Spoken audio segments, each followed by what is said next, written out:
When people think about helping an aging parent, they usually think about the big things: the medical decisions, the bills, the paperwork, the emergency phone calls, the moments where something serious happens and everybody realizes, okay, we need a plan. But there is another part of helping a parent that does not always look dramatic from the outside. It does not sound urgent. It may not even seem like a big deal when you say it out loud. Managing their appointments. And I know that sounds simple, because on paper, an appointment is just a date and a time. Tuesday at 10:30, follow-up in 6 months, lab work next week, call the specialist, schedule the scan. It looks clean on a calendar, but when you are the person managing it, that one appointment can turn into a whole chain of responsibilities. And that chain can get heavy, quietly, because it is not just the appointment. It is remembering it, confirming it, getting your parent ready, gathering paperwork, knowing what questions to ask, understanding what the doctor said, and making sure the next step actually happens. All of that can land on one adult child's mind like it is supposed to be easy, like it is just a calendar reminder. But it is not always easy. It is part of the invisible workload of caregiving. It is part of the life logistics. And if you are helping a parent manage appointments right now, I want to talk about why this can feel so quietly stressful. Because you are not making it up. You are not overreacting. And you are not the only one who has thought, how did this turn into all of this? One reason appointment stress is so quiet is that other people may only see the appointment itself. They may say, oh, you took your mom to the doctor? Or, you had to bring your dad to an appointment? And yes, technically, that is what happened. But they may not see everything around it. They may not see you checking the date because the office changed it once already.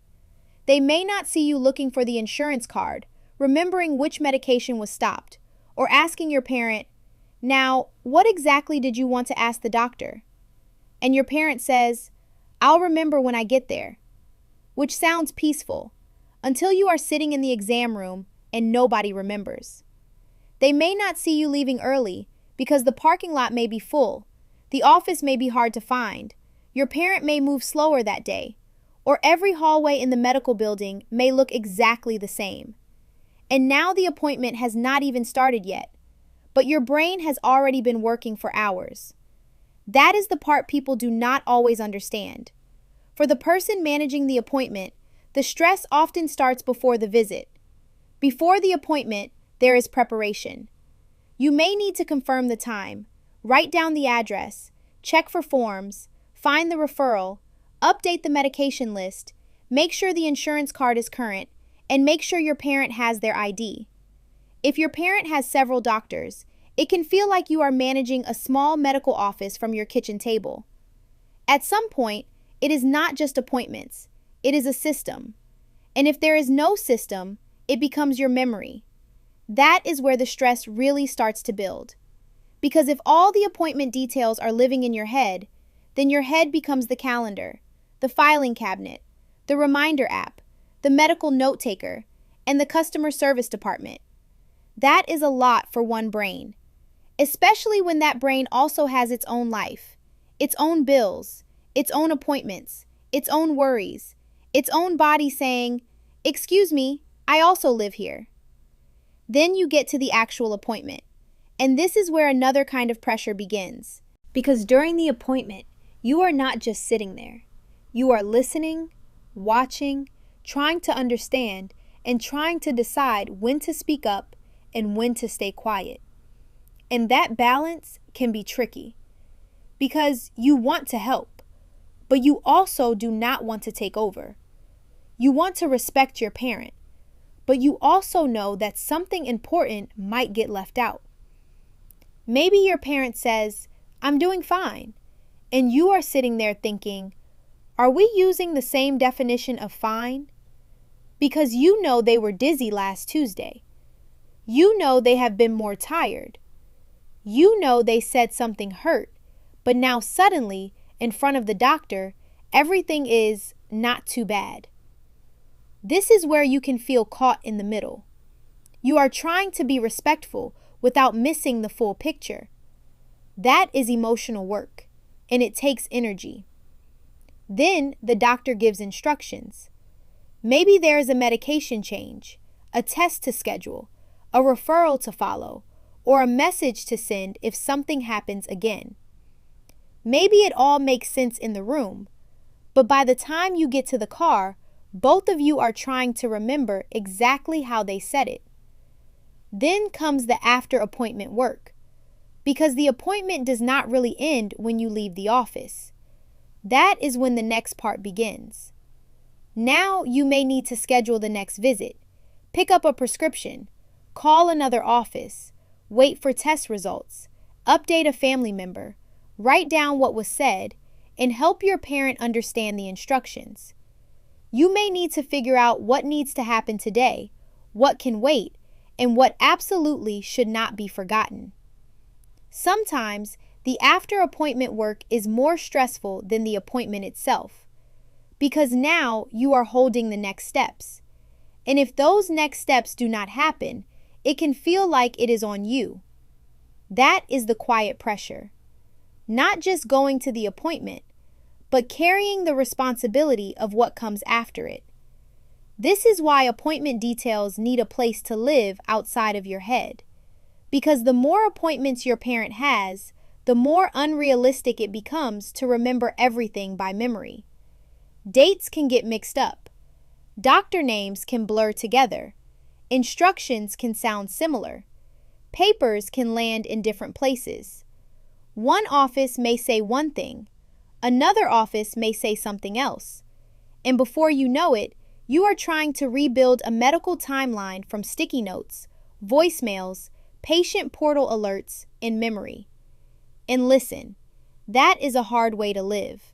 So if you are feeling overwhelmed by appointments, one of the simplest things you can do is create one place for appointment information. Not a perfect system, not a fancy system, just one place. It could be a notebook, a folder, a binder, a note on your phone, or a printed appointment tracker. The format is not the most important part.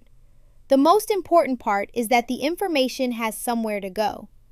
For each appointment, write down the provider's name, phone number, date, time, location, reason for the visit, questions to ask, notes from the visit, medication changes, follow-up steps, and the next appointment date. That may sound basic, but basic is powerful when life is already complicated. Because when the details are written down, your brain does not have to carry everything alone. You can also create a few questions to use before and after appointments. Before the appointment, ask what the visit is for, what has changed, what questions need to be answered, what papers to bring, and what your parent may forget to mention. After the appointment, ask what the provider said, what needs to happen next, whether medications changed, whether another appointment is needed, and who else needs to know. These questions are not complicated, but they help slow everything down. They help you move from reacting to organizing. And sometimes that little bit of structure is what keeps the stress from taking over the whole day. Because when you are helping a parent, it is very easy for everything to feel urgent. Every appointment, paper, and detail can feel like something you are supposed to remember. But you are one person, and one person should not have to be the entire system. Having a place for appointment information does not mean you are trying to control your parent's life. It does not mean you are being too much. It does not mean you are making things more serious than they are.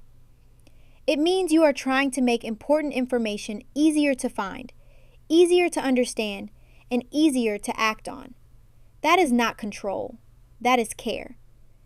And if you have been feeling drained after appointments, I hope you give yourself a little grace, because appointment management can be mentally exhausting.